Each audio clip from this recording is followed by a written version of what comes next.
amigos da TV Nova Luz, criada para iluminar o seu dia, conta sempre com a sua participação. Acesse o site www.tvnovaluz.com ou vá diretamente ao YouTube para ver a palestra da sua preferência. Recordamos que o primeiro livro da codificação, o Livro dos Espíritos, foi publicado em 1857. O segundo livro, o Livro dos Médiuns, 1861. O terceiro, o Evangelho segundo o Espiritismo, em 1864. O quarto livro, O Céu e o Inferno, em 1865. E o último publicado, A Gênese, em 1868. O periódico, com a função da divulgação da doutrina espírita, foi lançado também por Allan Kardec, com recursos próprios, em 1º de janeiro de 1858, em Paris, com o nome de Revista Espírita, e tinha como subtítulo Jornal de Estudos Psicológicos, uma vez que, igualmente, eram publicados estudos sobre o aspecto da psicologia humana. Estamos, portanto, neste artigo de fevereiro de 1866. Vejamos nos slides, Revista Espírita, 1866, e que Kardec intitulou esse artigo Curas de Obsessões. Kardec recebe uma carta que diz: eis um segundo caso de obsessão que levamos a bom termo durante o mês de julho passado. A obsidiada tinha 22 anos e gozava de perfeita saúde. Vejamos o desenho da moça. A moça, de repente, foi tomada por um acesso de loucura. Os pais a trataram com médicos, mas inutilmente, pois o mal, em vez de desaparecer, tornava-se cada vez mais intenso, a ponto de ser impossível contê-la durante as crises. Vendo isso, os pais, a conselho dos médicos, obtiveram sua admissão numa casa de alienados, onde o seu estado não experimentou qualquer melhora. Nem eles, nem a doente conheciam o espiritismo, mas tendo ouvido falar da cura de Jane R., de que falei, vieram procurar-nos para saber se poderíamos fazer alguma coisa por sua filha tão infeliz. Vamos ver nos slides. Reunião mediúnica. Kardec, em sua reunião mediúnica, disse: nossos guias, consultados na primeira sessão, disseram que a jovem era subjugada por um espírito muito rebelde e que nós poderíamos reconduzi-lo ao bom caminho. A cura da jovem nos daria a prova da afirmação feita pelos espíritos guias. Em consequência, escrevi aos pais distantes 35 quilômetros de nossa cidade, dizendo-lhe que sua filha seria curada e que a cura não demoraria muito, sem, contudo, precisar exatamente a época. Evocamos o espírito obsessor durante 8 dias seguidos e ficamos bastante felizes por mudar suas más disposições, convencendo-o a parar de atormentar a jovem. Com efeito, a doente ficou curada, como haviam anunciado os nossos guias. Os adversários do espiritismo repetiam incessantemente que a prática dessa doutrina conduzia ao hospício.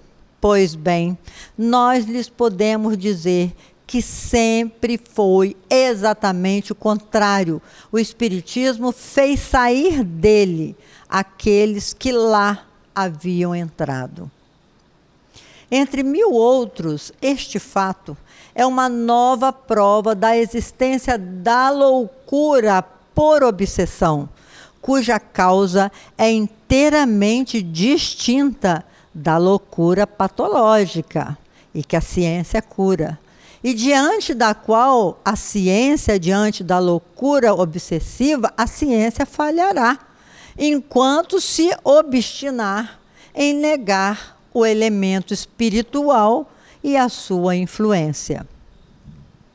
Aqui o caso é bem evidente. Eis uma jovem a tal ponto apresentando os caráteres da loucura que os médicos não admitiram a influência espiritual e que foi curada a léguas de distância por pessoas que jamais a viram sem nenhum medicamento ou tratamento médico, unicamente pela moralização do espírito obsessor. Vejamos no slide 4, os espíritos obsessores. Afirma Kardec: há, pois, espíritos obsessores, cuja ação pode ser perniciosa à razão e à saúde. Algumas pessoas até diziam que aquela cura espontânea aconteceu devido a uma causa fortuita. Se tivéssemos de citar apenas um fato, sem dúvida seria temerário daí deduzir a afirmação de um princípio tão importante quanto esse.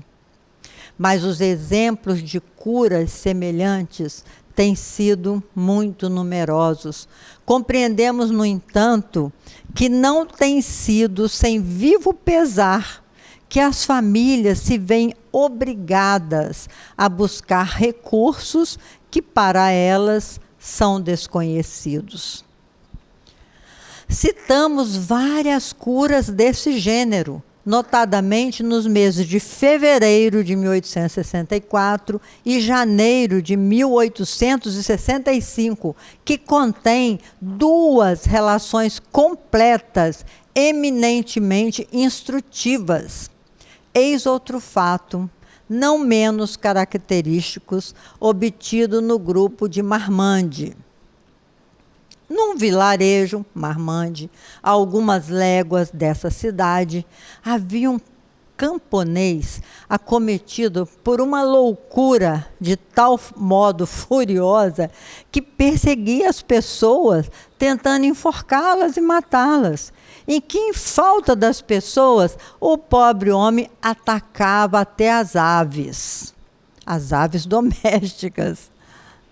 Corria incessantemente pelos campos e não voltava mais para casa. Sua presença era perigosa. Assim, foi fácil obter autorização para o internar na casa de alienados de Cadillac, uma outra cidade. Nesse mesmo dia, o grupo mediúnico pôs-se em ação, inicialmente como em outros casos semelhantes. O espírito mostrou-se pouco tratável. O espírito, pouco a pouco, acabou por se humanizar e finalmente renunciou a atormentar aquele infeliz. Um fato muito particular é que declarou não ter qualquer motivo de ódio contra aquele homem que, aquele homem atormentado pela necessidade de fazer o mal, havia se ligado a ele como a qualquer outro que agora o espírito reconhecia está errado e pedia perdão a Deus. Seu parente, ao visitá-lo, disse que o camponês se tornava mais calmo, mas ainda não tinha voltado para casa e se ocultava nos campos.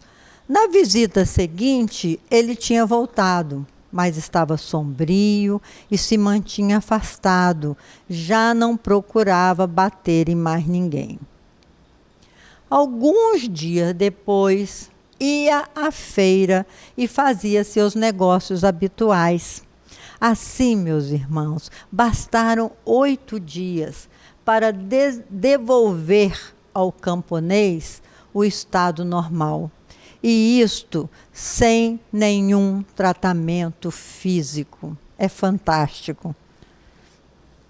Casas de alienados. Diz Kardec, é mais que provável que se o tivesse encerrado com loucos, ele teria perdido a razão completamente. Os casos de obsessão são tão frequentes que não há nenhum exagero em dizer que nos hospícios de alienados, mais da metade só tem da loucura a aparência, e que por isto mesmo a medicação vulgar é impotente. Olha que coisa séria Kardec nos fala neste artigo. O Espiritismo demonstra que a obsessão pode ser uma das causas perturbadoras do equilíbrio humano e, ao mesmo tempo, nos dá as ferramentas para remediar. Mas como se poderia reconhecer essas causas se não houvesse as evocações? Assim, as evocações servem para alguma coisa, diz Kardec. Digam o que disserem os seus detratores. É evidente que os que não admitem a alma individual, nem a sua sobrevivência, ou que, admitindo-a, não se dão conta do estado do espírito após a morte, devem olhar a intervenção de seres invisíveis como uma quimera, um sonho, né? No entanto, o fato brutal do mal e da cura lá estavam. Não poderiam ser levadas à conta da imaginação as curas operadas à distância, em pessoas que jamais foram vistas, sem o emprego de nenhum agente material.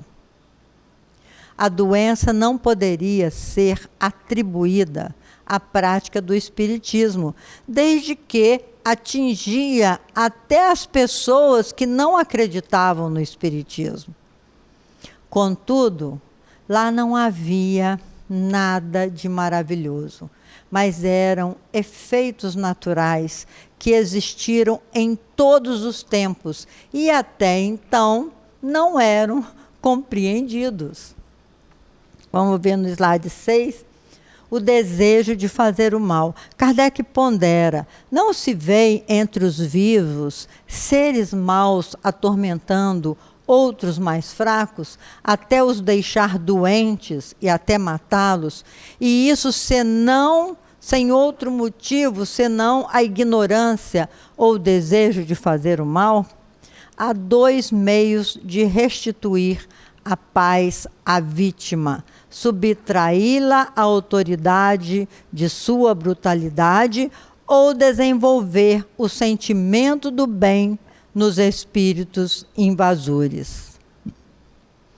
O conhecimento que agora temos do mundo invisível nos mostra povoado dos mesmos seres que viveram na Terra, uns bons, outros maus, e entre os maus, uns há que ainda se comprazem no mal, além de serem mal, gostam de ser mal, em consequência de sua inferioridade moral, e que ainda não despojaram de seus sentimentos perversos, não se despojaram.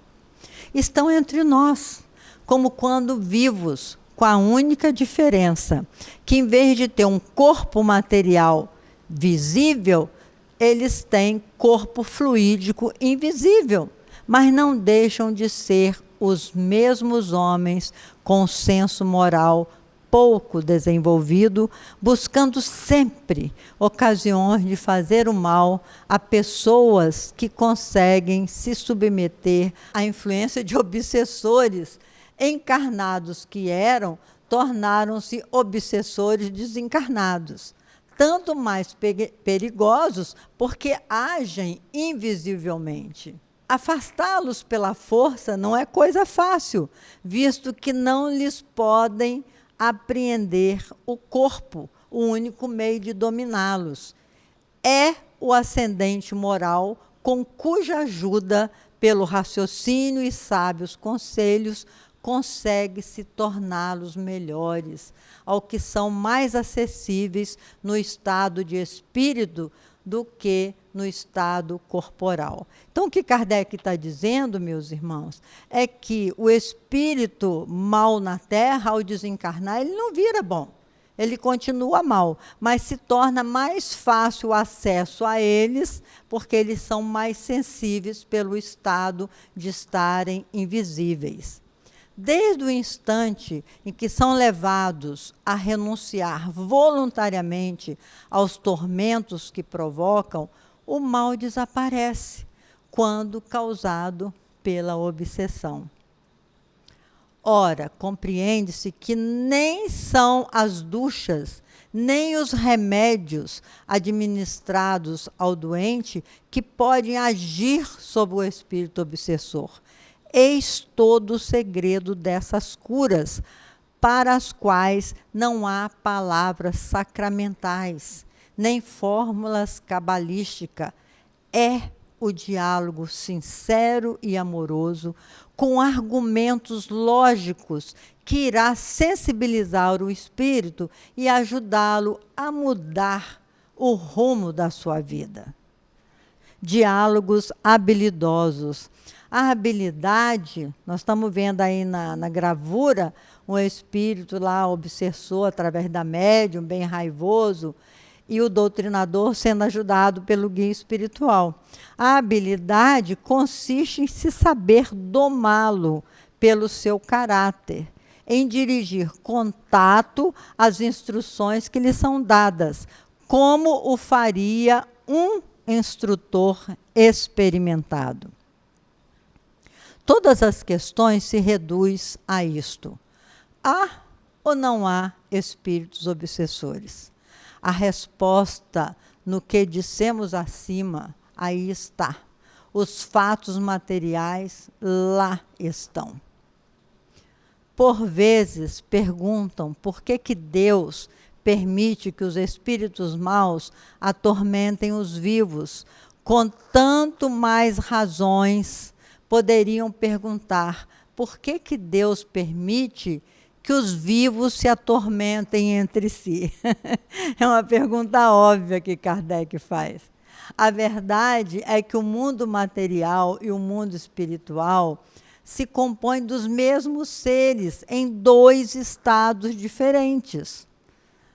Óbvio, aí está a chave de todos esses problemas reputados sobrenaturais. Não nos devemos admirar mais das obsessões do que das doenças e de outros males que afligem a humanidade.